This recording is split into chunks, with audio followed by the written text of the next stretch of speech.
Salut, ouais, ça y est. On va en causer de ce MTX une fois fini. Attention, c'est un petit gros. C'est un petit gros. Ce machin-là, avec deux batteries 3S 8000 Orion. Donc elles font 500 grammes pièce, on a 1 kg de batterie. Donc le poids de 6,3 kg indiqué est bien équipé, mais sans les lipos. On a donc ici 7,3 kg avec les roues d'origine. Voilà, carreau un peu plus lourd parce qu'elle est un peu plus grande, celle du MT2, et qu'on a 2-3 artifices dessus. Mais j'ai qu'une roulette au lieu de 3. À l'intérieur, on a un Quick Run 150 6S, un moteur SSS 42 par 82. Donc c'est un poil plus lourd peut-être que le 2000 kV en 40-74. Mais avec un poids pareil, à 82, c'est vraiment ce qu'il vous faut. Là, on est en 1600 kV. Et on est en 6S pour les premiers tests. Alors, si tu veux savoir, parce que beaucoup de gens me posent la question souvent, comment tu fais pour ton pignon? C'est super facile. Si tu restes sur le même voltage, c'est ce qu'il y a de plus simple pour calculer, tu dois juste faire un pauvre petit produit en croix. C'est-à-dire que tu as un pignon de 15 d'origine avec un moteur de 2000 kV. Donc tu fais 15 fois 2000 et tu divises par 1600. Ça te donne un pignon de 18. Enfin 17, quelque chose. Donc là j'ai mis un 17 parce que 18 c'est un peu chaud à rentrer. Hein, donc on fera un poil plus long que ce qu'est le 2000. Mais je pense que ça devrait être pas mal. J'ai rapidement fait bien sûr un essai dans la rue. Ça se met sur 2 roues quand j'ai envie que ça se mette sur 2 roues. Un freinage et tout super agréable. Et ce à quoi je ne m'attendais pas du tout, c'est la direction. Ils ont absolument totalement changé avec cette nouvelle direction la géométrie de la Karmann et de la direction. Et même si statique, on est très vite en butée. Regarde ce qui se passe par rapport à avant, c'est qu'on a les 2 roues qui ont quasiment maintenant le même angle. Avec l'ancienne direction, on avait la roue extérieure qui restait en gros là. Tu vois, donc ça tournait quasi pas, alors que là, ça y va. Donc l'engin s'est avéré sur le petit essai vite fait sur la route très maniable, beaucoup plus maniable que ce qu'on pensait. C'est clair. Donc ça, un bon gros point. Suspension, on a le tarage minimum, on a les huiles d'origine, regarde ça, avec 7,3 kg. Ah, ça pose bien, elle tape pas. J'ai mis la carreau un peu plus haut, parce que je voulais pas qu'elle passe par-dessus les bacs, et qu'elle rentre comme il faut sur les pare-chocs. Certains d'entre vous l'ont très bien vu, bien sûr, à la carreau même du MT2, niveau anthrax, on est un peu juste. Elle arrive prédécoupée, t'as pas le choix, c'est dommage. Et évidemment, si tu mets une carreau renforcée, et il existe 4 ou 5 modèles chez Elsa CRC de cette dimension-là, que tu peux mettre dessus, tu as juste à découper un peu autrement tes ailes. Hein. Tu triches un petit peu, tu coupes un peu plus loin devant, un peu moins loin là, pour optiquement voilà, que ça ne dérange pas. C'est sûr. Si tu montes la carreau, la mousse, elle ne sert plus à rien parce que tu es à 15 km du truc. Parce que les plots carreaux sont réglables, mais pas l'arceau. Sur le Hyper 8SC, par contre, il reste toujours un arceau réglable. Le 10, pardon. Sur le 10, si, le 8 aussi. Le 10 et le 8. Le 8 aussi, je ne sais même plus. Si, ils ont un arceau réglable. Bref. Si tu as ce problème-là, parce que là, et si tu veux rouler avec une carreau Lexan parce que ça te plaît, tu veux de la couleur, tu n'as pas forcément dit d'être incassable, et même si tu es incassable, pour caler le toit, il y a 2 solutions. Soit tu mets beaucoup plus de mousse sous la carreau, soit tu mets tout simplement, tu démontes l'arceau et tu te fais des cales, tu achètes du tube alu, tu coupes à la taille que tu veux, tu te fais 6 mini tubes, tu mets bien sûr des vis beaucoup plus longues et tu remontes l'arceau jusque sous le toit. Même avec la cour incassable, pourquoi? Parce que quand tu vas te renverser, au lieu d'aller presser sur les plots de carreaux et dézinguer les plots de carreaux, c'est l'arceau qui va amortir le choc principal. Résultat, tu casseras moins vite tes plots de carreaux. On est tous d'accord que ça, c'est pas forcément ce qu'il y a de plus d'esthétique. On a le problème sur beaucoup de brushless, bien sûr, il faut mettre les lipos quelque part. Sen avait une solution embarquée à l'intérieur propre. Moi, ça ne me dérangeait pas pour le centre de gravité, puisque je suis monster truckiste. Pour les pilotes de Truggy et de BBMT, qui roulent avec des planches, dès que le poids est trop haut, c'est un problème, ils ne savent plus faire. J'arrête de les chercher, ils vont vraiment m'envoyer une bombe. Et ils auront raison d'ailleurs. Mais bon, est-ce que c'est vraiment esthétiquement pire qu'un échappement d'un côté, un réservoir rempli de liquide rose de l'autre? Non. En plus, tu peux faire la déco que tu veux sur tes bacs à batterie. Tu vois, tu peux mettre le logo de ta marque de batterie, ce que tu veux. Là, les sangles passent par l'extérieur. Si tu veux pas qu'on voit les sangles, tu fais 6 petites fentes dans le bac et tu passes les sangles à l'intérieur du bac. Comme ça, tu peux te faire une petite déco, un logo sur le côté du châssis comme tu as envie, évidemment. Avec ce rapport, avec ce moteur et en restant 6S, les pneus ballonnent à peine. On va être juste bien. On sort peut-être un petit 75. Écoute, moi, juste pour le freeride, comme ça me convient tout à fait, surtout en forêt et autres, c'est clair. Oui, si tu veux faire après du stunt, il faut commencer à envoyer les roues en pizza. Faudra plus de tours. Donc là, et avec le poids de l'engin, 8S devient vraiment intéressant. Vous inquiétez pas, on va aller voir à l'intérieur. 8S, pourquoi? Parce qu'on a déjà 7,3 kg avec des batteries de 500 grammes. Les Gens Bashing 4S ne font que 420 grammes par là. Donc si je mets des 4S, je serai plus léger qu'en 3S 8000. Mais il me faut 3S 8000 en 6S pour atteindre une autonomie d'à peu près une vingtaine de minutes, honnêtement, parce que ça va consommer avec ce poids-là, c'est clair. Le moteur, je vais laisser le même, par exemple.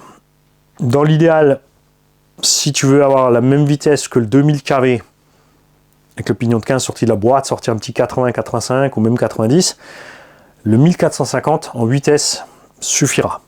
Le 1006, ça va faire beaucoup plus à la fin. Gaffe aussi au tour minute, 1006 en 8S, ça nous donne un peu plus de 50 000 tours minute. Il n'y a pas tous les moteurs qui aiment plus de 50 000 tours minute. Je ne mets pas le Castle Monster dedans, parce que le rotor des Castle récents se sont avérés être fragiles. Souvenez-vous, on a claqué un 2200 avec un petit gravier qui est passé dedans. On avait claqué un... Souvenez-vous, dans le Hot Bodies D8, le 817, en l'air, backflip avec un Castle 2.2. Deuxième rotor.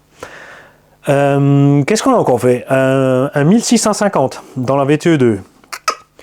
1717 1200 kV. Et donc, tu vois, pour l'instant, avec les rotors à capteur Castle là, j'ai un peu du mal. Je ne suis pas super confiant. Enfin, quand tu les cherches.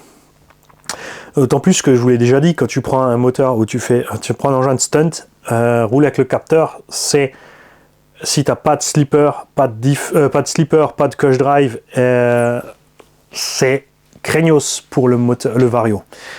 Dans un MT Sport Plus, j'avais déjà flingué à l'époque un Mamba Monster X au tout départ, souvenez-vous. On a atterri net sur les 4 fers. Le moteur s'est bloqué net, le moteur a tenu, par contre c'est le Vario qui avait lâché. J'avais fait la même avec un XR8 Plus et un S-Run 2200. On a atterri fort sur les 4 fers, boum, réglé le XR8 Plus.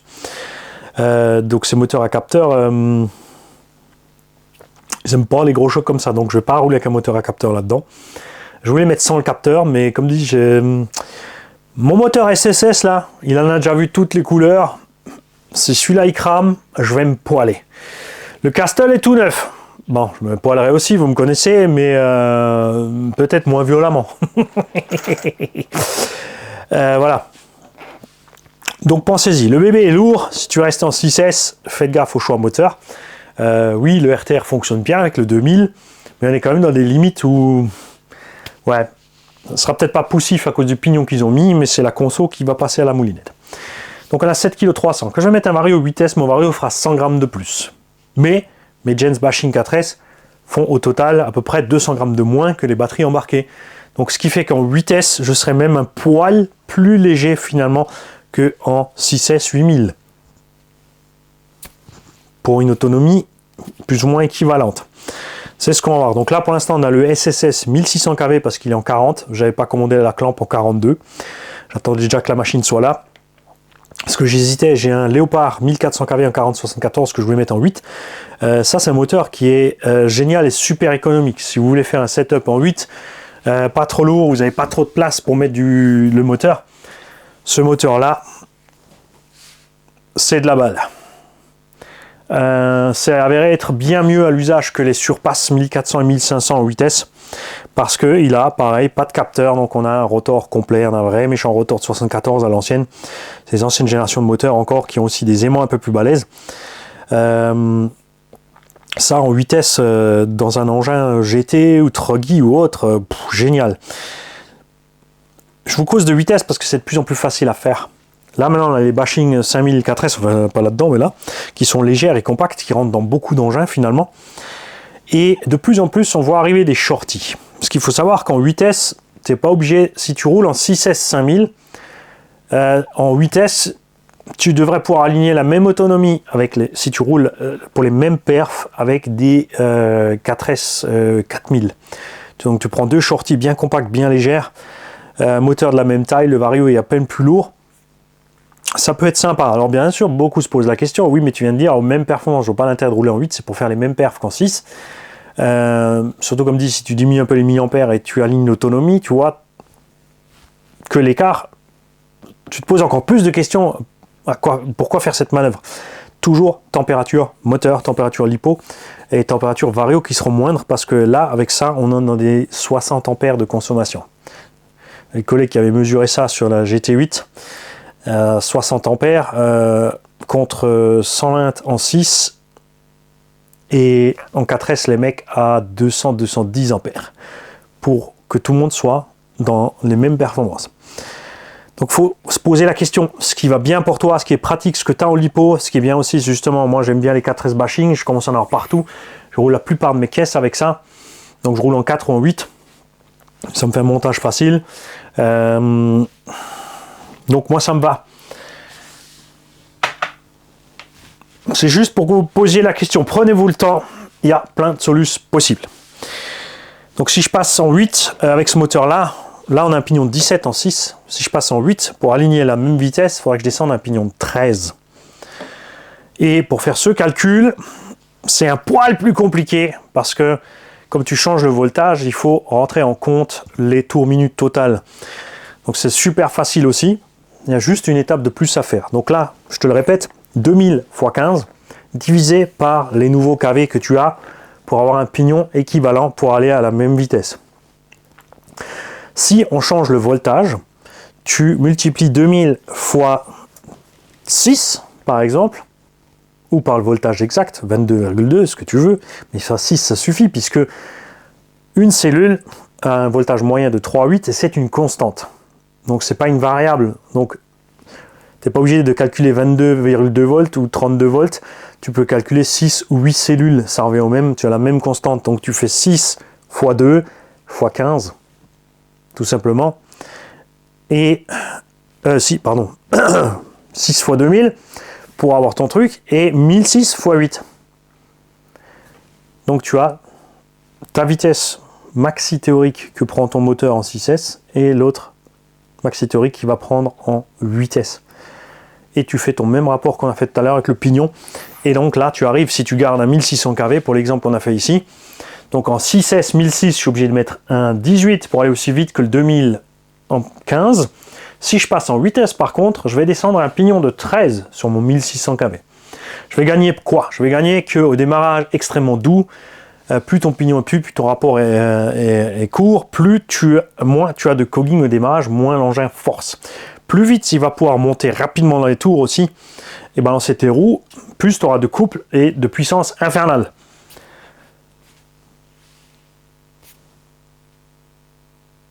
Au sol. En l'air, avoir un moteur, vous l'avez vu dans le max, qui prend 2400 tours en 4S, malgré que le max fait 5 kg, ou un peu plus même, au sol va lui couper un peu les pattes, parce qu'il va devoir forcer pour y aller. C'est ce qui fait sa conso et la chauffe. Par contre, en l'air, une fois qu'il est en l'air, l'autre il peut monter dans les tours. Il y va comme un moucheron. Il ballonne les roues et c'est tranquille pour les stunts. Pour ça aussi que beaucoup sur le techno mettent par exemple des roues de Coralie Chronos ou des roues qui ballonnent un peu. Moi j'aime pas les roues du Coralie Chronos sur le techno parce qu'elles sont grandes et ça donne un look vraiment de jouet horrible à ce techno. Mais revenons-en à ça.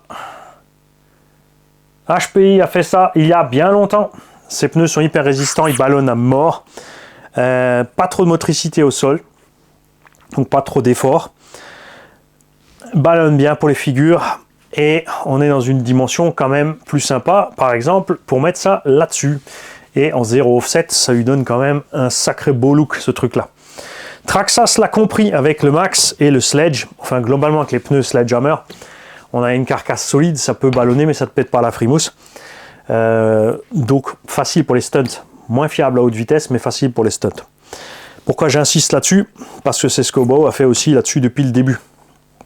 On a un pneu relativement mou, la carcasse est solide, j'ai pas réussi à en flinguer, mais tu peux les faire ballonner et ça c'est beaucoup plus simple pour les stunts.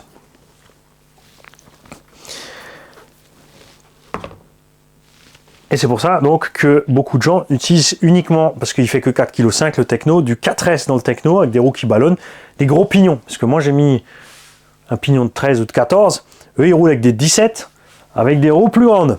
Donc il y a des gens qui se sont posé des questions, ils se disent waouh, attends, c'est quand même dingue. Mais parce que ils n'ont pas besoin de toute la pêche au sol, ils alignent, ils vont vers leur saut, ils font leur saut et c'est en l'air qu'il faut du truc. Et là, ça suffit. Donc, chacun de choisir ses trucs selon son utilité. Moi, je vais rouler dans la prairie avec beaucoup de grippe. Donc là, avec un 4S, un gros pignon, ça va poser problème. Et pourquoi je t'en parle? Parce que ici, c'est exactement la même chose. Tu vas rester en 6S avec un pignon balèze pour aller assez vite. C'est bien si tu fais que des sauts, tu alignes ta rampe, tu prends un peu de vitesse, tu sautes. Mais quand tu vas être dans le terrain, le moteur va toujours être, au moment de l'accélération du freinage, en train de forcer. Il n'y a que en l'air qui pourra se libérer. Donc soit tu fais un choix selon ton style de conduite pour équiper le véhicule, et soit tu fais ce que moi j'aime faire, c'est-à-dire avoir un véhicule qui peut tout faire.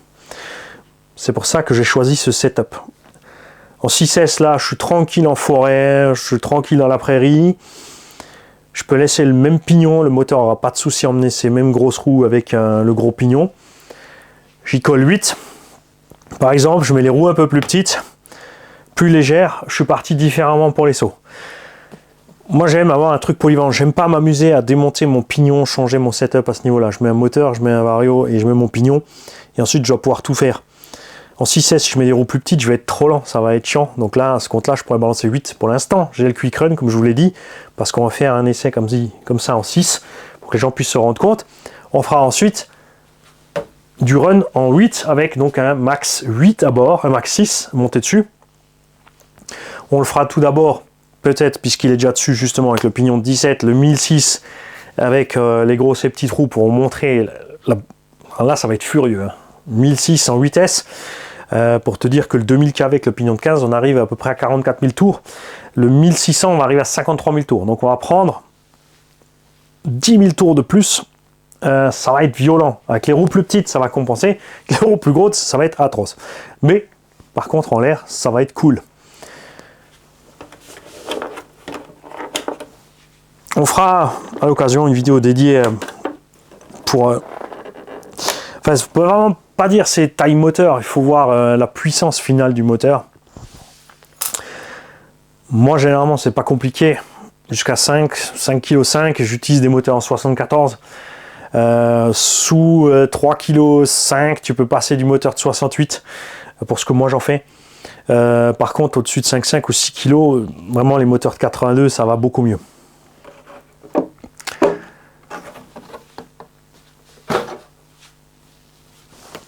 Et voilà ce que ça donne avec le nouveau système de montage.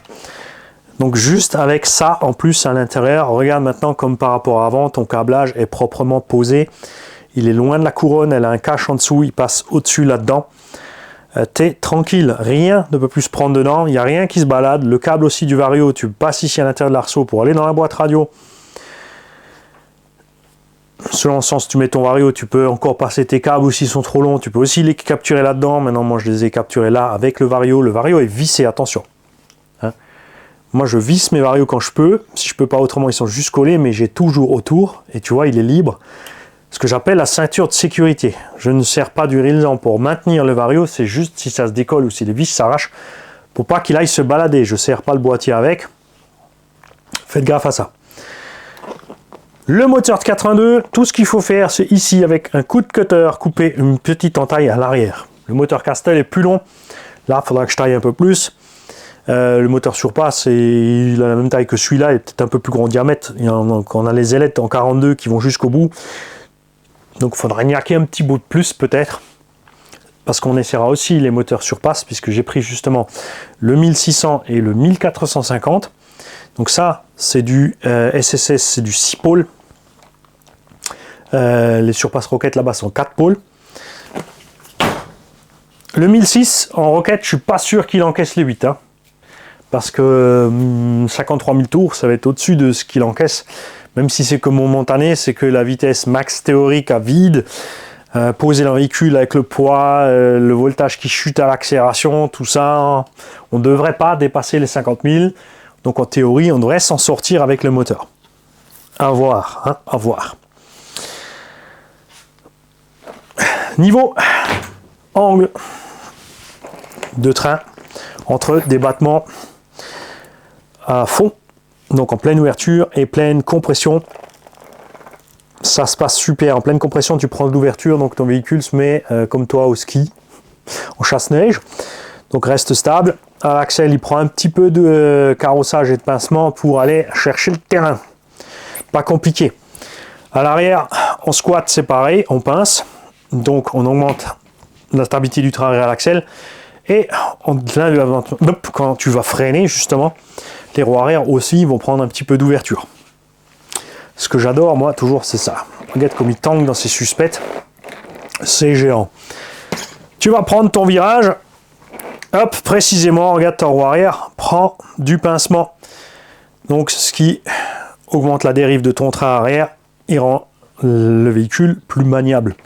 Donc, on est bien dans le bon sens de ces réglages de train, contrairement à ce que Obitech a fait sur le BX RS1 et le BX8. Là-bas, c'était parti au départ, il y a un problème de conception, ils ont rattrapé avec des cales, des machins, ils ont fait des V2, là ça va un peu mieux. Mais beaucoup de gens me demandaient ce que je reproche à ce BX RS1, à ce sujet-là, et c'est ça. C'est justement que c'est fait à l'envers. Là, tout va super bien. Je l'ai donc équipé de pièces RPM en dessous, là où j'ai envie, donc le patin du Max à l'arrière. On a fait les filets M3 à bord ici, le slash 4.2 ici, le patin du slash 4.2, juste avec les deux M4, il peut aller nulle part, de toute façon il est bloqué là-dedans, je ne vais pas rester accroché ici, tirer dessus. C'est juste pour les impacts ici au milieu châssis, pour pas aller tout de suite taper là, ça tapera quand même. Hein. Un engin pour bâcher le freeride, voilà. Et devant, le pare-choc RPM Arma, pour renforcer ici, pour pas arracher le pare-choc là, et taper moins fort sur l'arête avant du châssis.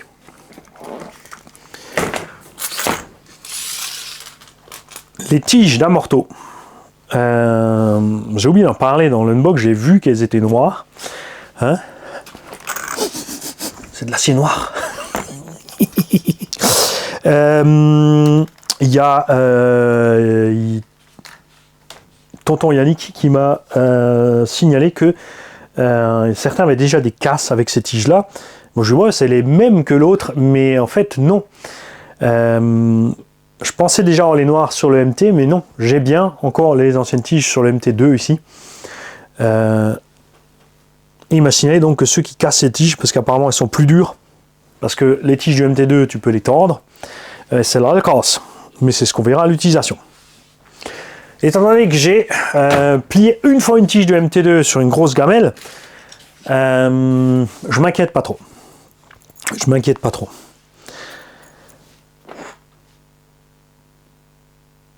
Donc on a, oui, un peu de poids en plus avec les skids, mais ça fait une centaine de grammes.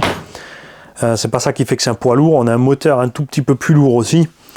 Donc si le mien fait 7,3 kg, on va dire peut-être que le RTR fait 7 kg équipé, avec des batteries, comme dit, en conséquence pour pouvoir faire évoluer l'engin, c'est certain.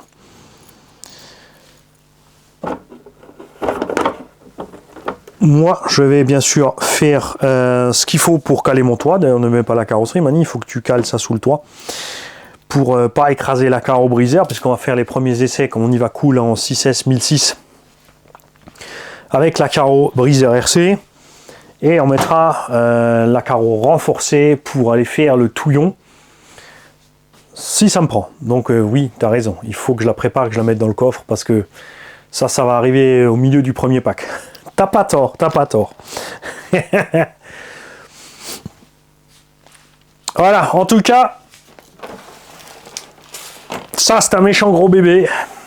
Et pensez donc, si vous l'achetez, à mettre l'artillerie qu'il faut à bord. Si vous partez sur les RTR, parce que oui, il y a un super cerveau déjà, il y a une très bonne radio, il y a un très bon vario. Le moteur demi-cam avec le pignon de 15.